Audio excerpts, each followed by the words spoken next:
Wa qala idzan wala tattabi'u khutuwatis syaitan, dan janganlah engkau ikuti langkah-langkah setan, karena sesungguhnya setan itu musuh yang nyata bagi kalian.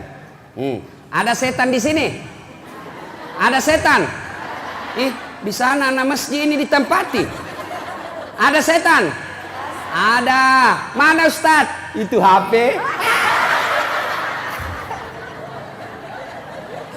Terus sudah ceramah. Jadi togi wartawan. Dek, ibu-ibu simpan dulu HP-nya. Ibu simpan dulu HP. Dengar dulu ceramah. Jangan dulu, dengar dulu ceramah. Ibu, selama ibu pegang itu HP, nagoda ki setan. Ya, maka simpan dulu HP-nya. Simpan dulu HP-nya. Kita dulu dengar dulu ceramah. Ya, jangan lagi mas selfie. Orang ceramah langsung membelakang. Nah tulis misalnya latar belakang das atlatif. Saya misalnya jadikan background. Malah pernah kulupa itu di kampungnya Pak Wakil Bupati. Selesai ceramah ada ibu-ibu langsung dia bilang, Ustaz selfie dulu. Boleh? Sini maki ibu selfie. Sudah selfie dia bilang, Ustaz boleh cium. Mana ini? Mana cium-cium? Mau ke Pak Jallo mama nece. Saya paling tidak kusuka itu kalau capek maki keringatan sudah ceramah 1 jam disuruh ki senyum. Capek itu orang bu, mas selfie. Nah itu HP-nya disimpan dulu. Wa qala idzan, Allah kemudian berfirman, Bismillahirrahmanirrahim. Innallaha wa malaikatahu yusalluna ala nabi. Ya ayyuhalladzina amanu sallu alaihi wa sallimu taslima. Sesungguhnya Allah dan para malaikatnya bersalawat kepada Rasulullah Muhammad sallallahu alaihi wasallam, maka wahai orang-orang yang beriman, bersalawatlah kalian kepada Rasulullah dengan sebaik-baik salawat. Ibu bapak, saudara-saudara sekalian yang saya hormati, saya mau cerita. Ketika Rasulullah sallallahu alaihi wasallam usia 40 tahun, Rasulullah kemudian menerima wahyu di Gua Hira. Gua Hira ini kurang lebih 7 kilo dari kota Mekah. Naiklah Nabi ke Gua Hira. Datang malaikat Jibril. Malaikat Jibril memeluk Nabi. Nah pakai Nabi tak, dia peluk. Lalu Jibril berkata, Iqra, baca. Nabi bersabda, saya tidak tahu membaca. Malaikat Jibril ulang lagi, Iqra, baca. Saya tidak tahu membaca. Jibril ketiga kalinya makin dipeluk sampai Nabi sesak napas, hampir tidak lagi bisa bernapas. Lalu Jibril berkata, Iqra, baca. Nabi mengikuti, Iqra bismi rabbikal ladzi khalaq sampai ayat kelima. Menggigil Nabi, Mekkei. Tahu Mekke toh? Tahu? Itu bahasa Perancisnya dingin. Pulang Nabi, ketuk pintunya. Assalamualaikum warahmatullahi wabarakatuh. Istriku sayang. Dia buka pintu. Wih, abangku sayang. Ini istri yang baik. Pulang suami bukakan pintu, cipikan. Suami ita ji. Pernah dikasih gitu suami ita ibu? Pernah jadi. Kalau perlu kasih itu bekas gincu. Tempel Ibu, tahu ndak sedekahnya ibu-ibu kepada suami? Sedekahnya suami kepada ibu tiap hari. Bapak-bapak ini yang di luar, tahu ndak sedekahnya suami kepada istri setiap mau keluar? Apa sedekahnya? Nabi setiap mau keluar dia cium jidatnya istrinya.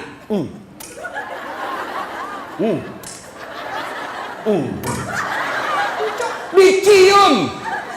Coba ciuman suami sebelum pergi kerja, sedekah seorang suami kepada istrinya.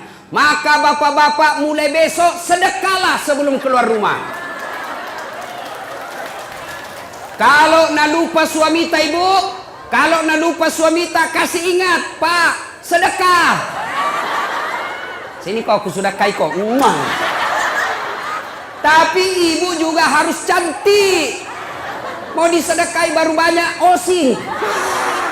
Mau disedekahi bau kalepanya. Kariwil rambutna, kuning gigina. Nabi bilang suami tak jauh-jauh kau deh. Ya. Nah, datang Nabi Khadijah, lalu Nabi berkata, wahai istriku, dingin aku dong, menggigil kak, selimuti saya. Masya Allah. Bu, ale bu, ku tanya ki dulu, ini misalnya toh 3 hari 3 malam tidak ada suami tak, ditelepon tidak aktif HP-nya, dicari tidak tahu kemana, tiba-tiba datang menggigil. Ibu selimuti kak, kira-kira kita selimuti bu? Oh ibu, kita selimuti? Tidak, kali selimuti kak. Langsung, dari mana kau? Langsung diinterogasi.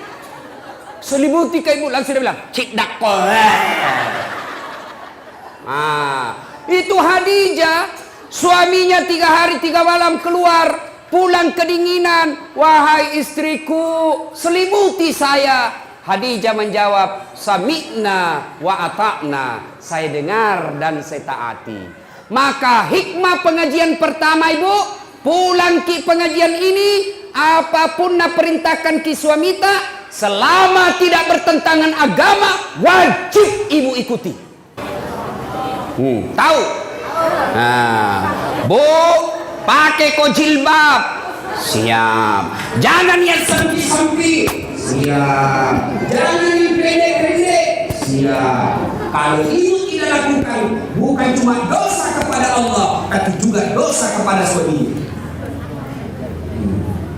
Nabilan suami tak, nabilan suami tak, ibu, jangan kau terlalu tebal gencummu, jangan kau cukur alismu, jangan terlalu banyak make upmu. Saya tidak suka, tapi ibu tetap lakukan, maka ibu sepanjang jalan laknat Allah buat ibu. Ngerti? Nah, ini sekarang ibu-ibu banyak nalawan suaminya. Kecuali, dengar, kecuali suami tak na perintah ke yang bertentangan agama. Contoh, bu, dan saya mau pakai jilbab deh. Jelek kau kuliah kalau pakai jilbab kau. Sudah mi, buka itu jilbabmu supaya kelihatan itu rambutmu yang berombak-ombak. Supaya kelihatan itu lehermu yang telu. Supaya kelihatan itu seksi badanmu. Maka suami seperti ini tidak wajib ditaati. Ya? Ibu, apa? Sudah mila. Piko dulu belikan anu domeng. Mau kak berjudi. Maka perintah seperti ini tidak wajib diikuti. Tapi selama perintah itu menaati perintah Allah, tidak bertentangan dengan perintah Allah dan Rasulnya, maka ibu berdosa ketika tidak mengikutinya. Contoh Nabi bilang suami tak, jangan pernah keluar rumah, tidak boleh kau keluar rumah sebelum saya pulang dari kerja. Maka kalau ibu keluar, haram langkah-langkah kaki ibu. Masya Allah. Nah, ibu-ibu jangan pernah keluar rumah tanpa izin suami. Dengar cerita. Halo ibu. Oh ibu. Bu. Sudah-sudah mi periksa itu dosta. Itu mesin dos-dos kuenya. Nah lihat terus. Pacetong. Bu. Ada orang sakaratil maut ibunya. Malasa indokna. Sakit ibunya. Maka datanglah tetangganya memanggil anaknya. Bu, sakit imam tak, pergi ke besui. Apa kala ibu ini? Minta maaf kak, kasihan. Mau sekali kak pergi besui, tapi suamiku lagi keluar. Dia pesan saya, jangan tinggalkan rumah sebelum saya pulang. Tidak datang. Sakaratil maut ibunya. Datang lagi tetangganya. Ibu, datang ke lihat mama tak kasihan. Sakaratil maut mi. Ini yang terakhir kalinya ibu lihat. Apa kata anaknya? Maafkan saya kasihan. Belum datang suamiku. Saya mau sekali ke sana tapi suamiku belum pulang. Saya dilarang keluar oleh suamiku. Meninggal ibunya, datang lagi tetangganya. Ibu, meninggal mi mama tak kasihan. Pergi lihat yang terakhir kalinya. Tolong pergi lihat sebelum dimakamkan. Apa kata ini istri? Maafkan saya mau sekali ke sana, tapi suamiku belum pulang dari medan perang dan saya dilarang keluar sebelum dia pulang. Dimakamkan. Selesai dimakamkan, tidak datang. Mulai sakit, sakaratil maut, sampai dimakamkan tidak datang. Marah ini tetangganya. Dia pergi lapor kepada Nabi. Dia pergi lapor sama Nabi. Ya Rasulullah, tetanggaku tega betul. Mulai sakit, sakaratil maut, sampai dimakamkan ibunya. Saya datang panggil, besuk ibunya. Dia tidak datang ya Rasul. Nabi lalu berkata, baik. Kenapa bisa itu anak begitu? Kenapa bisa dia tidak datang? Lalu ini berkata, dia tidak datang karena dilarang suaminya keluar. Katanya suaminya pergi medan perang, lalu dipesan sama suaminya, jangan pernah keluar rumah sebelum saya pulang. Maka itu ibu tidak datang. Apakah Nabi marah? Apakah Nabi marah? Tidak.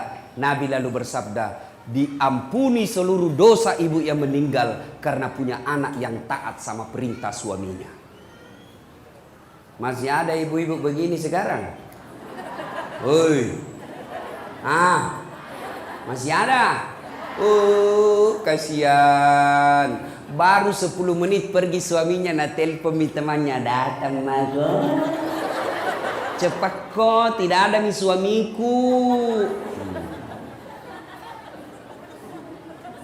Maka ibu-ibu saya heran.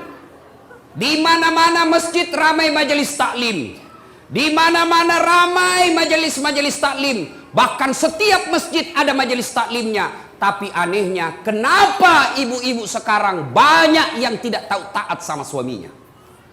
Demi Allah ibu, demi Allah, biar ibu salat tiap hari, bahkan sampai hitam jidatnya, puasa Senin Kamis, ngaji, tadarus, tahajud tiap malam, tapi tidak taat sama suaminya, mendurhakai suaminya, dia kurang ngajar sama suaminya. Demi Allah, jangankan masuk surga, baunya surga diharamkan bagi ibu seperti ini. Kenapa bisa Ustaz? Kenapa bisa begitu? Tahu ibu harus tahu. Kenapa? Karena kami suami yang tanggung ibu nanti di akhirat. Ketika ibu melanggar, ketika ibu bikin dosa, kami suami yang tanggung dosanya ibu sebagai kepala rumah tangga. Beda ibu-ibu. Ibu-ibu taat ibadah, rajin sholat, tutup aurat, Senin Kamis puasa, suaminya tukang judi, suaminya koruptor, suaminya pemabuk, suaminya pengedar narkoba, suaminya tukang tipu, tapi istrinya soleha, demi Allah, istrinya tetap masuk surga, suaminya dibakar di neraka, tidak ada hubungan. Maka ibu, jangan keluar rumah tanpa izin suami. Jangan lakukan apa-apa tanpa izin suami. Kenapa? Karena suami yang tanggung ibu nanti ketika di akhirat.